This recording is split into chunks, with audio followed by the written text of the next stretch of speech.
Assalamualaikum warahmatullahi wabarakatuh.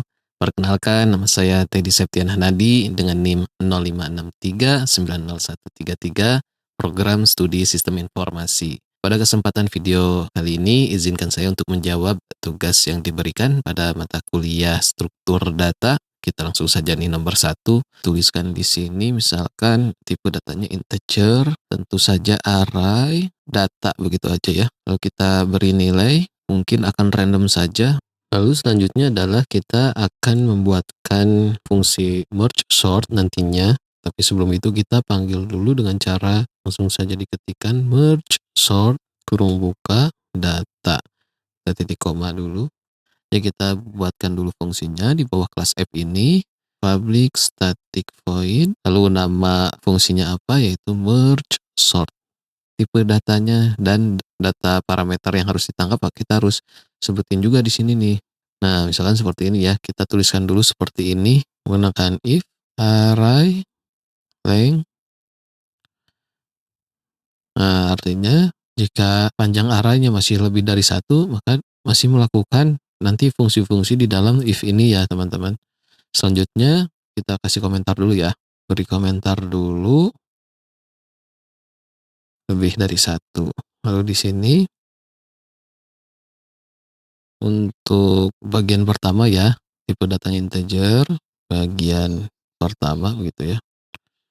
Sama dengan new integer, kita enter saja yang ini.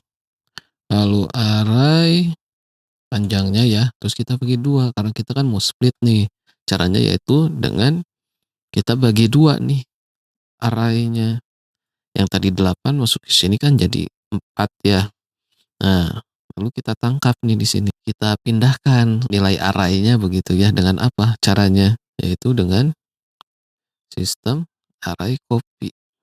Nah, kita bisa lihat di sini apa saja sih yang dibutuhin di dalam array copy ini. Yang pertama adalah object source-nya. Object source-nya apa? Yaitu tadi array. Lalu yang kedua integer source post. Post itu position ya, positionnya 0 tentu saja. Lalu destinasinya si array hasilnya itu mau dikopiin kemana? Ya kita kopiin ke bagian. Lalu destinasinya urutannya di mana? Di yang pertama juga. Nah, lalu selanjutnya array length bagi 2 lagi di sini. Nah, begitu ya. Nah, setelah dikopikan, kita ulangi lagi, masukkan lagi ke fungsi kita yang di atas bagian pertama yang dikirim yang sudah dibagi biar terus melakukan pengulangan sampai datanya habis ya sampai di sini nih. Nah, untuk bagian kedua ini agak berbeda ya, teman-teman.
Selanjutnya kita print out nih.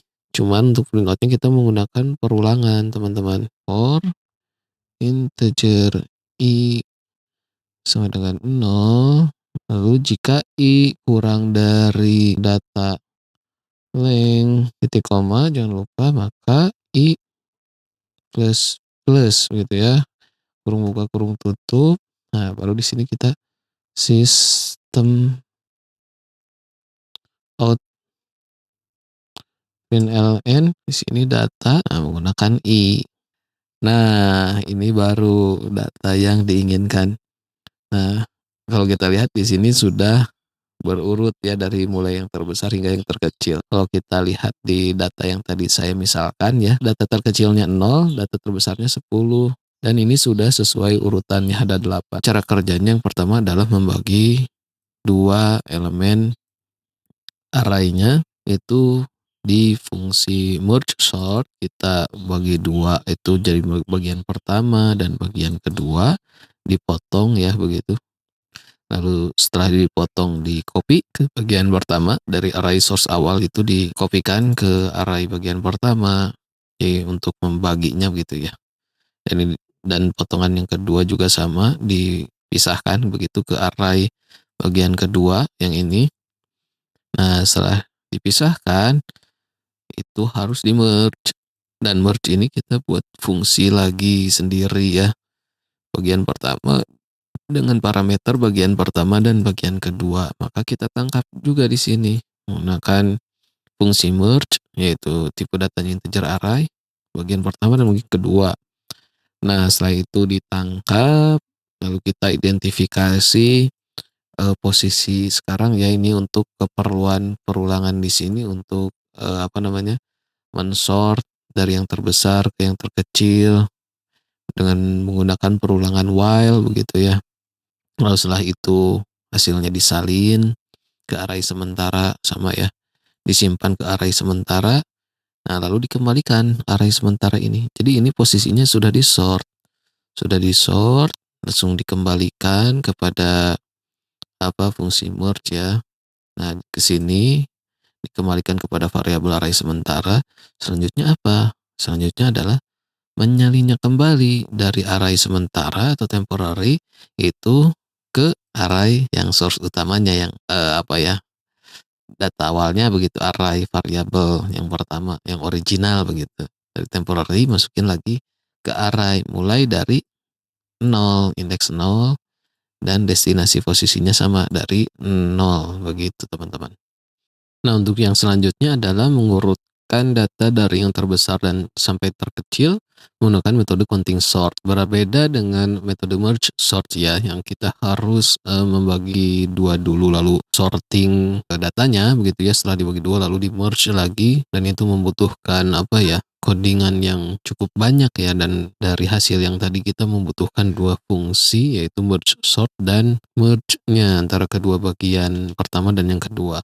Berbeda dengan counting sort, kita hanya perlu menghitung ya, namanya metodenya counting, artinya kita menghitung dengan kita cari dulu maksimal atau nilai tertinggi yang berada pada array, kita cari. Kalau di sini kan yang tertinggi yaitu nilainya 10. Nah, nanti kita akan buat fungsi dinamis ya, agar walaupun di sini datanya tuh nanti random, kita tetap bisa menentukan apa sih maksimal nilai yang berada di suatu array. Buatkan fungsi atau kita panggil fungsi counting sort begitu ya. Lalu parameternya tentunya data kita masukkan. Lalu kita buatkan fungsinya di atas, public static void. Nama fungsinya apa? Counting sort. Lalu kita tangkap array. Nah, setelah kita masukkan, selanjutnya apa? Kita deklarasikan dulu sebagai penginisiasiannya begitu ya. Max misalkan array ke 0. Ini hanya untuk pendeklarasian awal saja. Menggunakan perulangan for, misalkan integer i sama dengan 1. Lalu jika integer i kurang dari array length, maka integer plus plus, jangan lupa kurung buka kurung tutup. Maka di sini i plus plus, lalu selanjutnya kita gunakan if. Jika array ke i begitu ya, datanya itu adalah lebih besar dari max, maka max sama dengan array i begitu ya teman-teman, untuk mencari nilai terbesarnya. Nah, untuk mengetahuinya coba kita tes dulu ya. System out println max. Kita coba running menggunakan F5. Nah, di sini kita tahu ya, maksimal nilai yang berada pada array itu 10. Kalau kita lihat dari deretan array ini, nilai-nilainya yang paling besar adalah benar 10. Jadi pada saat counting sort ini, dia mengirimkan data, parameter berupa data, lalu ditangkap oleh fungsi counting sort yang ada di atas, berupa array ya, integer, lalu kita inisiasi, permisalan gitu ya, dengan deklarasi variabel max, yaitu integer tipe datanya, lalu kita lakukan perulangan dengan i sama dengan 1, lalu jika i-nya itu masih kurang dari panjang arraynya, yaitu 8, maka i terus akan ditambah. Nah, i ini, variabel ini dimasukkan ke dalam indeks array. Jadi ketika misalkan array dengan indeks 1 lebih dari array dengan indeks 0, di sini kan max-nya indeks 0. Jika lebih, maka nilai max ini berubah jadi array yang pertama. Coba ya kita masukkan. Di sini kan array ke 0 itu 4. Kita lihat, kan array itu mulainya dari 0 ya. Jadi 4 ini 0, indeks 0, lalu 5 itu indeks ke 1. Nah, kalau kita masukkan ke if ya, jika array ke 1 artinya 5, jika 5 lebih dari max, max itu array ke 0 dengan indeks 0 yaitu 4, jawabannya iya atau true. Maka nilai max itu menjadi array indeks ke i, yaitu tadi indeks ke 1 berapa? 5. Nah, selanjutnya dia akan mengulangi lagi tuh sampai menemukan yang tertinggi dan sampai habis ya. Nah, ditemukanlah nilainya 10. Baik, kita lanjutkan. Ini kita komentari dulu.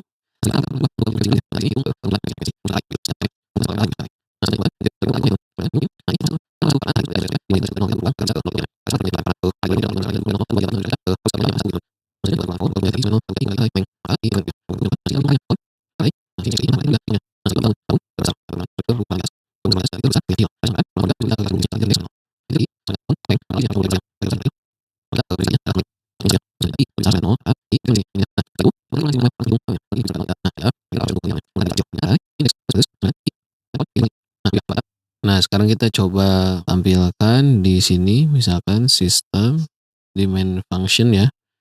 System out println data awal misalkan. Jangan lupa tipenya string, data awal.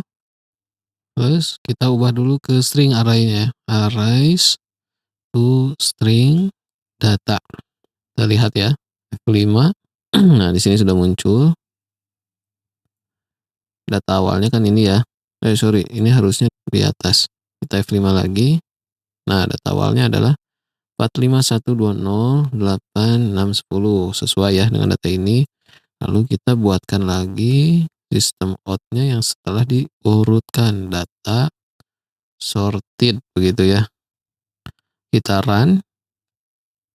Nah, ini data awalnya dan ini data sorted-nya. Mulai dari 10, 8, 6, 5, 4, 3, 2, 1, 0 ya. Jadi kesimpulannya, untuk mengurutkan data terbesar dan terkecil itu bisa menggunakan merge sort dan counting sort. Jika merge sort itu kita perlu membagi ke dua bagian dan membandingkan di antara keduanya, lalu disimpan kepada array yang sementara, lalu dipindahkan lagi ke array utama, itu terlalu repot ya dan terlalu banyak fungsi dan banyak coding. Nah, berbeda dengan counting sort yang kita hanya perlu menghitung saja dengan menemukan terlebih dahulu nilai maksimalnya, yaitu tadi 10 ya di sini. Kita temukan dulu maksimalnya, lalu kita hitung frekuensi kemunculannya. Setelah itu baru kita order. Ordernya berdasarkan yang terbesar ke yang terkecil, artinya menggunakan conlang. Kalau misalkan ingin dari terkecil yang terbesar, ya ini kita tinggal balik saja. Berarti dari 0, i-nya baru lebih kecil dari conlang min 1 ya. Jadi itu dua pendekatan metode untuk sort dari terbesar hingga terkecil. Kalau menurut saya sendiri, lebih baik menggunakan counting sort karena lebih efisien dan fungsinya juga kita hanya butuh satu fungsi ya untuk menuliskan satu fungsi mengolah data array-nya menjadi data yang sudah di sort begitu. Dan mungkin sekian video saya kali ini. Saya ucapkan terima kasih kepada Bapak Tuton yang mengampu pada mata kuliah struktur data dan teman-teman yang menyimak dari awal hingga akhir. Saya ucapkan terima kasih. Wassalamualaikum warahmatullahi wabarakatuh.